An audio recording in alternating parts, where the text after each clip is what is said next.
नमस्कार मित्रों, संकल्प कॉम्पिटिटिव क्लास में आप सबका हार्दिक स्वागत।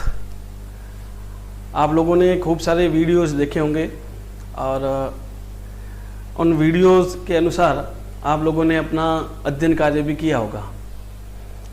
हम लोग आपके सामने ऐसी चीज़ें लेकर आ रहे हैं जिन चीज़ों को पढ़ने के बाद आपको किसी अन्य वीडियो को देखने की आवश्यकता नहीं पड़ेगी। विषय हिंदी।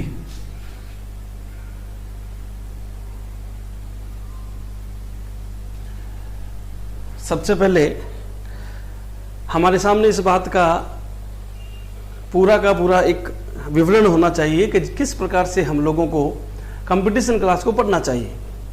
हम केवल और केवल किताबें खोलकर या वीडियो देखकर पढ़ाई करना शुरू कर देते हैं, उससे पढ़ाई सही ढंग से होना संभव नहीं है।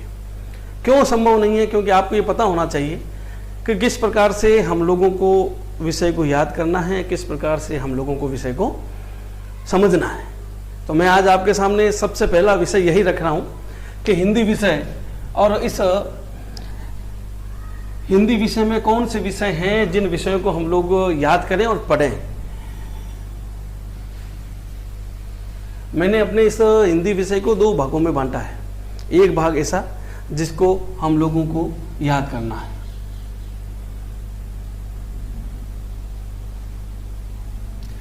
दूसरा भाग कौन सा है? दूसरा भाग है जो हमें समझना है।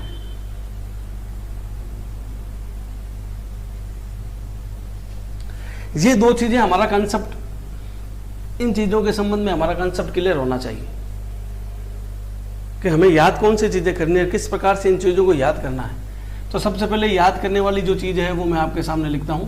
सबसे पहले आपको याद करना होता है पर्यायवाची शब्द याद करने पड़ेंगे। विलोम शब्द, हिंदी जिस में जुड़ी हुई है, जिस कंपटीशन में हिंदी जुड़ी हुई है, ये चीजें आपके परीक्षा में आती ही है। इनसे संबंधित परीक्षा में प्रश्न पूछे ही जाते हैं। विलोम शब्द के बाद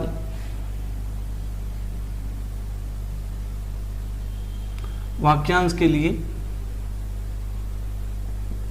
एक शब्द, जिसे हम लोग वन वर्ड बोलते हैं। उसके बाद हम लोगों को याद क्या करना है? तीन चीजें याद हो गई। फिर युग्म शब्द, उसके बाद हमें याद क्या करना है? उसके बाद हमें याद करना है लोकोक्ति।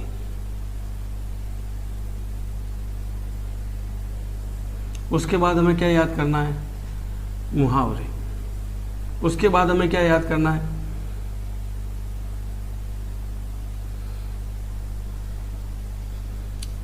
शब्दावली।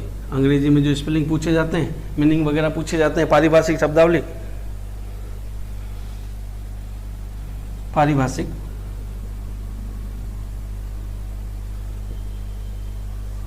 पारिभाषिक शब्दावली, ये हम लोगों को याद करना होता है। मूल ये जो चीज़ें हैं, ये चीज़ें हमारे पाठ्यक्रम में याद करने के लिए आती हैं। इनको हम लोगों को याद करना ही होता है।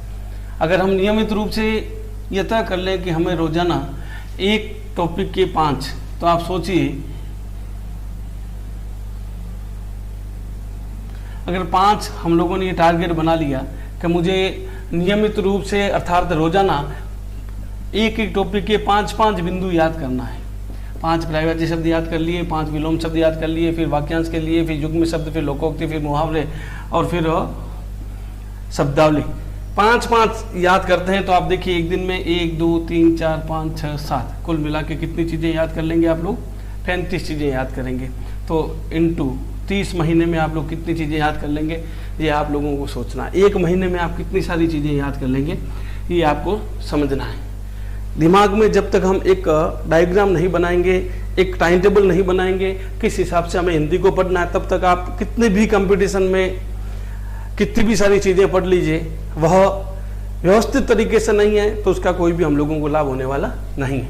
अब हम बात करते हैं यहाँ पर समझने की जो चीज़ें हैं। सबसे पहले हम लोगों को समझना होता है वर्ण विचार। वर्ण विचार के बाद हमें समझना होता है शब्द।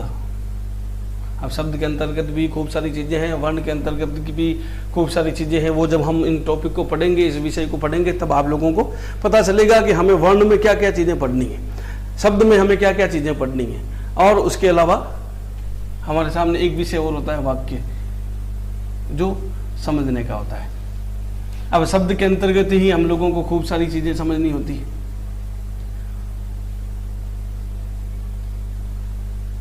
संधि सबसे ज़्यादा परीक्षा में आने वाले, हर परीक्षा में इन चीज़ों को पूछा जाता है। संधि, समास, उपसर्ग, प्रत्यय, ये सारी चीज़ें समझी जाती है। वाक्य के संबंध में भी खूब सारी चीज़ें पढ़ी जाती है। पदबंध जो रीट की परीक्षा में पूछा जाता है, अधिकांश लोग इसके प्रश्नों को गलत करते हैं, पदबंध को। तो जो चीज़ें याद करने की है वो याद करने वाली है, जो चीज़ें समझने वाली है वो समझने की चीज़ें ही आपके सामने रखी हुई है। कंपटीशन के अकॉर्डिंग कुछ चीज़ें और बढ़ जाती है, लेकिन मूल रूप से एक आधार देखा जाए तो हिंदी व्याकरण के संबंध में जो चीज़ें हमारे पाठ्यक्रम में आती है, ये चीज़ें आपके सामने रखी हुई है। इन चीज़ों को यदि हम सही ढंग से पढ़ना शुरू करते हैं तो मैं समझता हूँ कि इनको याद करना है, समझने की आवश्यकता नहीं है। इनको समझना है, याद करने की आवश्यकता नहीं है। यदि इस प्रकार से हम लोग काम करते हैं तो मैं समझता हूं कि अभी तक एलडीसी की जो परीक्षाएं हुई है, सेकंड ग्रेड, ये जो परीक्षाएं हुई है,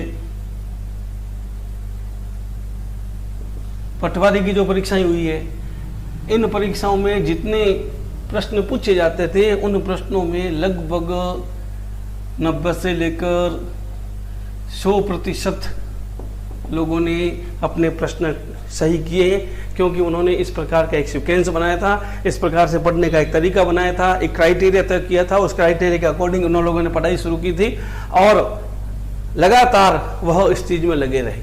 क्यों लगे रहे?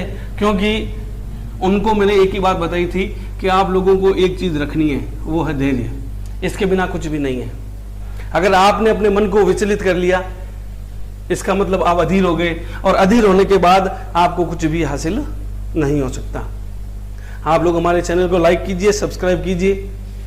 अगर किसी प्रकार की कोई समस्या है तो कमेंट बॉक्स में उस समस्या को लिखिए, उसका समाधान भी आप लोगों को मिलेगा।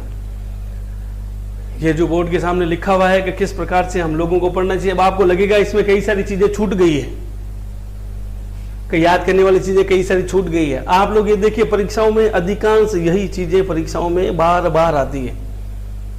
एक बार सही ढंग से यदि हम लोग इनको तैयार कर लेते हैं तो उसके बाद इसके लिए इसकी तरफ हमें अपना मुख करने की आवश्यकता ही नहीं रहेगी। इसका पूरा का पूरा मामला कंप्लीट हो जाएगा। इधर बात करते हैं, समझाने की बात करते हैं, तो समझने की चीज़ें यहाँ से शुरू होती है। इसको समझेंगे तो इससे कई सारी चीज़ें सॉल्व आउट हो जाएगी। तो आप लोग धैर्य रखकर यदि इन चीज़ों को सही ढंग से पढ़ना शुरू करेंगे तो आपको खूब सारी चीज़ें मिलेगी। अब मैंने ये 3 चीज़ें जो लिखी है ना, अब आप सोचते हैं मैंने कई सारी चीज़ें लिखी नहीं, तो आप ये समझिए कि इन 3 चीज़ों में वो सारी चीज़ें आ गई है, क्योंकि व्याकरण इन 3 पर ही आधारित है मूल रूप से। वर्ण, शब्द और वाक्य इन्हीं पर आधारित है। इनके अकॉर्डिंग, इन्हीं को ध्यान में रखते हुए अगर अध्ययन करते हैं तो आपको कोई समस्या होने वाली नहीं है। आप इसका स्क्रीनशॉट लीजिए।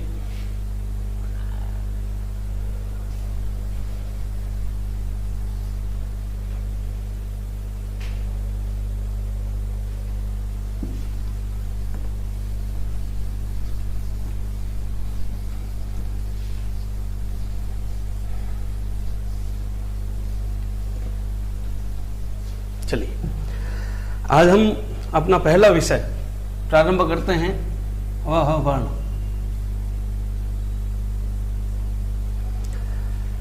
प्रश्न के साथ ही मैं अपने विषय को शुरू करता हूं कि हमारा प्रश्न क्या कहता है। उस प्रश्न के आधार पर मैं मेरा विषय प्रारंभ करता हूं। प्रश्न सभी पूछते हैं और सभी लोग इस प्रश्न को रटते भी हैं। मैं उसके साथ साथ जो अन्य प्रश्न परीक्षाओं में पूछे गए उसके बारे में भी आपको जानकारी दूंगा। तो आप लोग देखेंगे कि वास्तव में ये हम लोगों को आज नई चीज मिली है। पहला प्रश्न, भाषा की सबसे छोटी इकाई।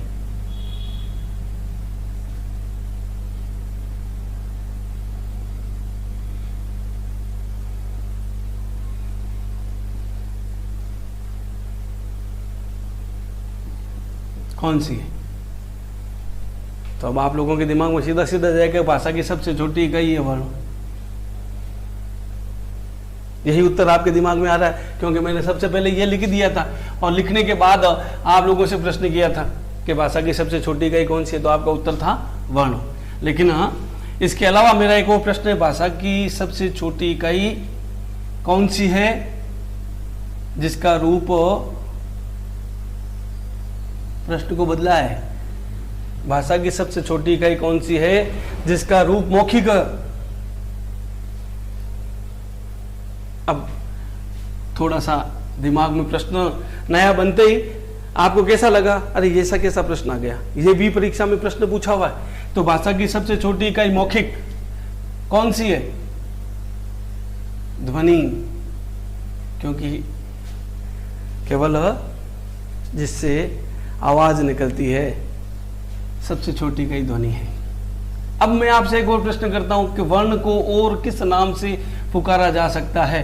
तो आप उत्तर क्या देंगे? अक्षर। तो आप लोग देख सकते हैं कि एक ही चीज है, उस एक ही चीज का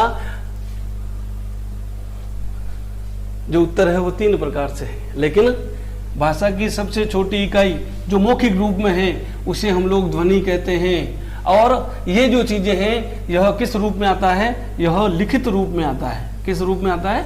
लिखित रूप में आता है। तो लिखित रूप में वर्ण और अक्षर को कहा जाता है। इनको लिपिबद्ध किया जाता है। इसको केवल और केवल बोलकर प्रकट किया जाता है। बोलकर प्रकट करने वाली को ध्वनि कहते हैं और लिखकर जो प्रकट किया जाता है सबसे छोटी इकाई वह वर्ण और अक्षर है। इसी से मिलता जुलता एक और प्रश्न, आप कंपटीशन के अकॉर्डिंग यदि आपको प्रश्न की आवश्यकता है तो यहां मिलेंगे। प्रश्न क्या है? ध्यान से समझना, प्रश्न को ध्यान से समझना।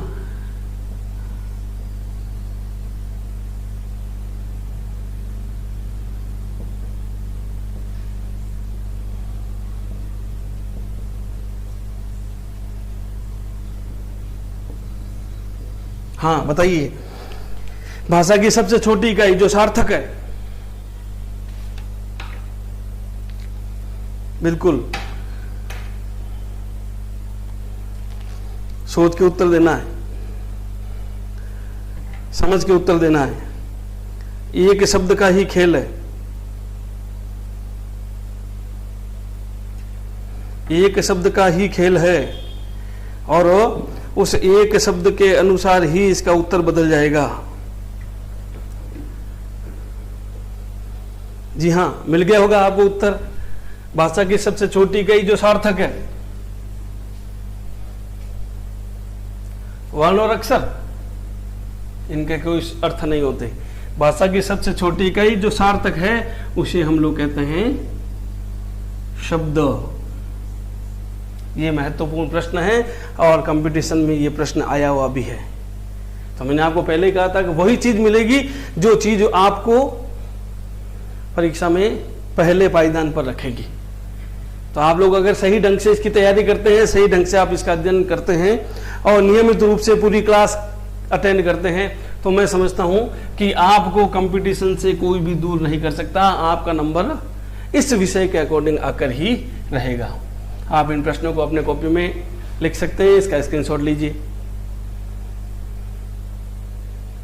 चलिए, अभी मैंने आपको 3 प्रश्न बता दिए। भाषा की सबसे छोटी इकाई वर्ण, अक्षर और ध्वनि। भाषा की वह सबसे छोटी इकाई जो लिखित रूप में लिखी जाती है उन्हें वर्ण और अक्षर कहते हैं। ये लिखित रूप है। और ये जो चीज है ये मौखिक रूप है। अब ऐसे भी प्रश्न परीक्षा में आने लग गए। तो प्रश्न जब आते हैं तो उत्तर जो विकल्प जो दिए जाते हैं वो सबसे महत्वपूर्ण है। वो क्या करेगा? भाषा की सबसे छोटी इकाई जो मौखिक रूप में प्रकट की जाती है, आपको उत्तर देगा वर्ण। दूसरा ऑप्शन देगा अक्षर और तीसरा ऑप्शन आपको देगा ध्वनि और चौथा जो आपको विकल्प देगा वह देगा सभी। अब मेरे भाइयों, आप लोग तो सभी को ही करोगे, क्यों? क्योंकि आप केवल प्रश्न को अधूरा पढ़ेंगे। भाषा की सबसे छोटी मौखिक इकाई कौन सी है? मौखिक को भूल जाएंगे, आप केवल इतना पढ़ेंगे, सबसे छोटी इकाई तक पढ़कर छोड़ देंगे, वह मौखिक शब्द को आगे जोड़ देगा। आगे जोड़ दी, आप उसको नहीं पढ़ेंगे और आप कहेंगे सभी हो गया। यहां आकर हम मात खा जाते हैं। क्यों? क्योंकि अधिकांश लोगों की वो थोड़े से एडवांस चलने की कोशिश करते हैं, और एडवांस चलने की कोशिश करने की वजह से वो प्रश्न का अध्ययन पूरा नहीं करते, प्रश्न को पूरा नहीं पढ़ते, यहां तक कि वो विकल्प को भी पूरा नहीं पढ़ते। ना तो प्रश्न को पूरा पढ़ते हैं, आधा हिस्सा प्रश्न का पढ़ते हैं, आधा हिस्सा विकल्प का पढ़ते हैं, और इनको पढ़ने के बाद वो अपना उत्तर दे देते हैं। इस वजह से बाहर आकर उन्हें अफसोस के अलावा कुछ भी नहीं मिलता। तो भाइयों, आप लोगों को कंपटीशन की तैयारी में मैंने आपको पहले कहा था, अब भी इस शब्द को मैं सबसे पहले लिख देता हूं, क्योंकि यह सबसे महत्वपूर्ण शब्द है। ये नहीं है तो कुछ भी नहीं है, अगर धैर्य नहीं है तो कुछ भी नहीं है। चलिए आगे बढ़ते हैं। वर्ण और अक्षर। वर्ण की परिभाषा आ गई, या ध्वनि की या अक्षर की परिभाषा आ गई कि भाषा की सबसे छोटी इकाई को वर्ण कहते हैं, और ये भी कहते हैं कि जिसके टुकड़े नहीं किए जा सकते, जिसके खंड नहीं किए जा सकते, उसे वर्ण कहते हैं। परिभाषा आपको ध्यान में आ गई। अब हम बात करते हैं इसके भेदों की। वर्ण के भेद कितने हैं? अब आप ये भी सोचते होंगे ये सारी चीजें तो हमें आती है, लेकिन मैंने जो प्रारंभ में प्रश्न दिए थे, क्या वो सारे प्रश्न आपको आ रहे थे? आ रहे थे तो बहुत बढ़िया है। और मुझे लगता है ऐसा कि कई लोगों को तो ये प्रश्न नहीं आ रहे थे, उन्हें पता ही नहीं था कि इस प्रकार के भी प्रश्न कंपटीशन में बनाए जाते हैं। क्या? बिल्कुल, ये जो प्रश्न मैंने आपको दिए थे वो कंपटीशन क्लास में बनाए जाते हैं। अब हम बात करते हैं वर्ण और अक्षर या ध्वनि की भेद कितने हैं। तो यहाँ वर्ण, अक्षर, ध्वनि के भेद दो हैं। पहला स्वर, दूसरा व्यंजन। आज स्वरों की बात करते हैं। परिभाषा ले लेते हैं। ऐसी ध्वनि जो निर्बाध रूप से बोली जाती है, अर्थात जिनको बोलने में किसी की भी सहायता लेने की आवश्यकता नहीं है। अब हम सोचते हैं भी सहायता किसकी लें, तो मूल रूप से तो सहायता किसकी ली जाती है? या तो हम दूसरे अक्षरों की सहायता ले लेते हैं, जैसे व्यंजन की सहायता ले लेते हैं, उसकी सहायता लेने की आवश्यकता नहीं है। इसके अलावा ये सहायता की बात करता है, बोलने के जो स्थान है एक, उसके आधार पर भी हम लोग आगे इसका अध्ययन करेंगे। व्यंजन की ये सहायता लेता नहीं है, स्वतंत्र रूप से इनका उच्चारण होता है, निर्बाध रूप से ये बोले जाते हैं। अब कंपटीशन में जो प्रश्न पूछे जाते हैं, परिभाषा मैंने आपको बता दी। स्वर की परिभाषा क्या है? जिनका उच्चारण निर्बाध रूप से होता है।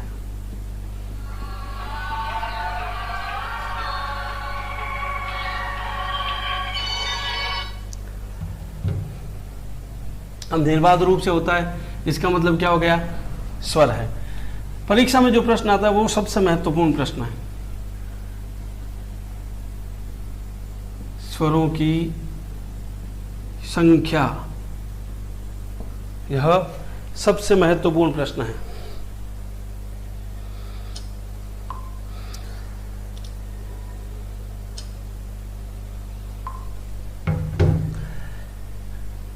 बताइए स्वरों की संख्या कितनी है? अधिकांश लोग स्वरों की संख्या 13 बताते हैं, कई लोग 12 ऑप्शन दे देता है। 4 ऑप्शंस आपको मैंने दे दिए, 13, 12, 14 और 11। इनमें से कौन सा विकल्प सही होगा? जिनको आ रहा है वो सीधा सीधा उत्तर क्या करेगा? स्वरों की संख्या है 11। यदि हम संख्या की बात करें, स्वरों की संख्या की, तो संख्या 11 है। अब आप लोग सोचेंगे स्वरों की संख्या 11 है तो बाकी चीज़ें क्या होगी? तो मैं यहाँ स्वरों को लिखता हूँ।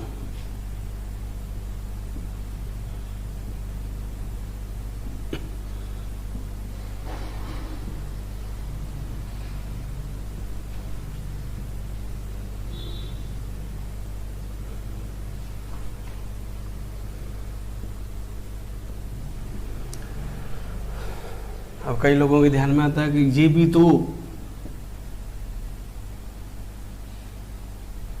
ये भी तो होते हैं। तो इनकी अगर काउंटिंग करें 1 2 3 4 5 6 7 8 9 10 11 12 और 13, अधिकांश लोग इन्हीं के आधार पर, कई लोग अपने हिसाब से इसको भी जोड़ देते हैं। लेकिन मेरे भाइयों, ये री जो है वो संस्कृत में, हिंदी में इसका कहीं कोई उपयोग नहीं है। आप कई गाइडों में भी ऐसा देखेंगे, लेकिन वो मानक नहीं है, मानक इतने ही हैं। अब इनकी मात्राएं भी होती है, इनकी मात्राओं के आधार पर यदि हम लोग अध्ययन करते हैं तो इसकी कोई मात्रा नहीं है।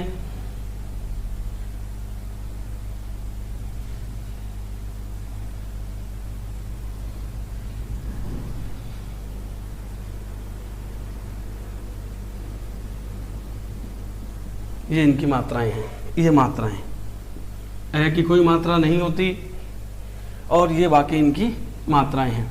अब हम इसके आगे अध्ययन करने की कोशिश करते हैं तो आपको लगेगा अंग और अह कौन कौन सी चीजें हैं। तो अंग, ये अनुस्वार इस प्रकार से होता है और विसर्ग इस प्रकार से दर्शाया जाता है। इनको केवल और केवल दर्शाने के लिए, ये चीज आपको समझनी है, इनको दर्शाने के लिए यहाँ पर अंग का प्रयोग होता है और विसर्ग को दर्शाने के लिए अ का प्रयोग करते हैं। यहाँ भी अ लिख देते हैं, यहाँ भी अ लिख देते हैं, केवल और केवल इनको दर्शाने के लिए ऐसा करते हैं। कभी इनको, वरना क्या होता है, अगर इनको ऐसे लिख के छोड़ दें तो कई लोग समझ ही नहीं पाएंगे, कई लोग तो इसे एक प्रकार का विराम चिन्ह ही मान लेंगे। तो आप लोग सोचिए कि इसे ऐसे लिख नहीं सकते, तो इनको दर्शाने के लिए कि इनका रूप कहाँ और किस प्रकार से उपयोग में आता है, इसलिए इसके आगे अ और इसके आगे अ लिखकर छोड़ देते हैं। अब कई लोग सोचते हैं कि भाई ये यदि स्वर नहीं है तो इनको क्या कहेंगे, अयोगवा।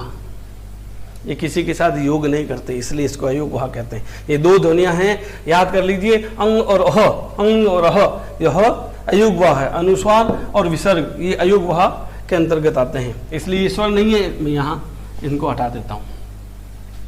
अब हम बात करते हैं, आज केवल स्वरों के एक भेद के बारे में अध्ययन करेंगे, उसके बाद स्वरों के खूब सारे भेद हैं, उनका अध्ययन बाद में। पहले आपको सामान्य जो बेसिक जानकारी है वो आज बेसिक जानकारी, उसके बाद स्वर विषय का टॉपिक हम अलग से पूरा का पूरा और लेने वाले हैं। पहले आज बेसिक और उसके बाद कल हम उस स्वर के टॉपिक को विस्तार से लेंगे। अब हम बात करते हैं इस स्वरों की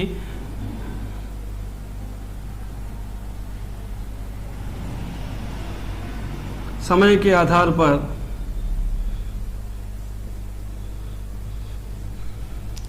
समय के आधार पर स्वर के भेद, समय के आधार पर स्वर के भेद, यानी उच्चारण में, उच्चारण करते समय जो समय लगता है, टाइम लगता है, उसके आधार पर स्वरों के मूल रूप से 3 भेद बताए गए हैं। कौन कौन सा है? सबसे पहले तो है, इनको इधर लिख देता हूं मैं ताकि आपके लिए आसानी रहेगी। 3 भेद बताए गए हैं। कौन कौन सा है? सबसे पहले तो आ गया दीर्घ, ह्रस्व, उसके बाद दीर्घ और उसके बाद प्लुत। ये 3 भेद किसके आधार पर है? किसके आधार पर है? समय के आधार पर।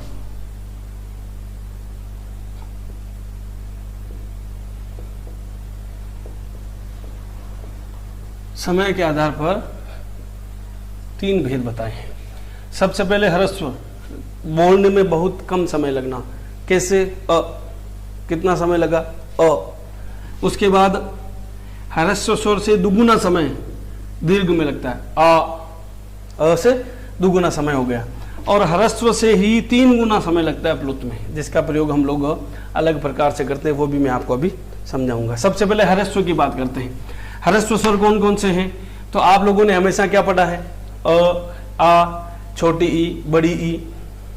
ये उच्चारण सही नहीं है, लेकिन फिर भी हम लोगों को प्रारंभ में ही, प्रारंभिक शिक्षा में ये चीजें पढ़ने को मिली थी। अ, आ, छोटी, बड़ी, छोटा ऊ, बड़ा ऊ, री, ए, ऐ, ओ, औ, इस प्रकार से पढ़ने को मिला था। जबकि हम इन्हें छोटा ई, बड़ा ऊ नहीं, छोटा ऊ नहीं कहते, केवल इनका उच्चारण होता है। उच्चारण किस प्रकार से होता है? अ, आ, ई, उ री, ए आई ओ औ, इस प्रकार से इनका उच्चारण होता है। अब ह्रस्व की बात करते हैं तो अ ई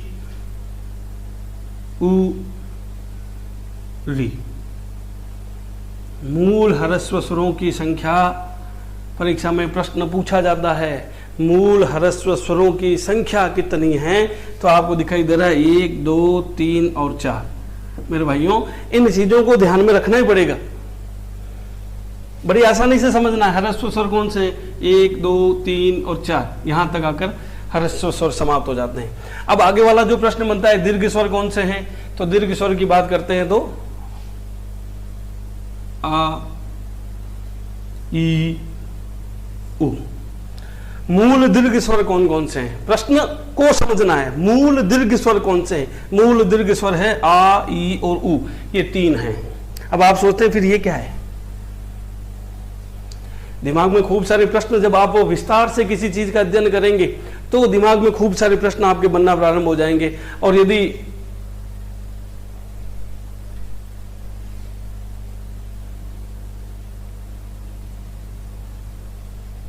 जी देखिए, विस्तार से यदि हम इसका अध्ययन करते हैं तो कोई समस्या नहीं रहती। और अगर हमने टूटा फूटा अगर अध्ययन कर रखा है, टूटी फूटी चीजें हम लोगों ने पढ़ रखी है, तो फिर ये चीजें जब आप देखोगे तो आपको एक नयापन लगेगा। और मैंने आपको पहले कहा था कि हमारे जो चैनल है, हमारे चैनल में हमेशा आपको हर विषय में नई चीज प्राप्त होगी जो कंपटीशन में आने के लायक है। आ, ई और उ, ये 3 चीजें दीर्घ में आती है। अब आपके दिमाग में आएगा तो फिर ये क्या है? ये 4 जो है वो प्लुत है क्या? नहीं, प्लुत में ये नहीं आते, ये प्लुत में नहीं आते। तब किस में आते हैं?